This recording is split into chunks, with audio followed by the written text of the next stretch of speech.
আচমকা বছর 19-এর যুবক নিখোঁজের ঘটনায় ব্যাপক চাঞ্চল্য ছড়িয়ে পড়েছে উছলপুকুরি এলাকায়। মেখলিগঞ্জ ব্লকের ধুলিয়া উছলপুকুরি গ্রামের নিখোঁজ ওই যুবকের নাম নিখিলেশ রায়, ডাকনাম টুকাই।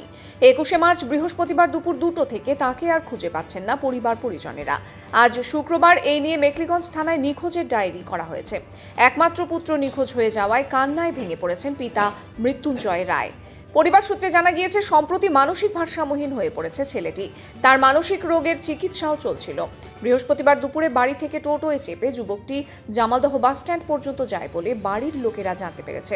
তারপর থেকে তার আর সন্ধান মিলছে না। নিখোঁজ যুবক মাথাভাঙা কলেজে স্নাতক স্তরে 3য় বর্ষে পাঠরত। কেউ যুবকটির সন্ধান পেলে আমাদের জানাতে পারেন।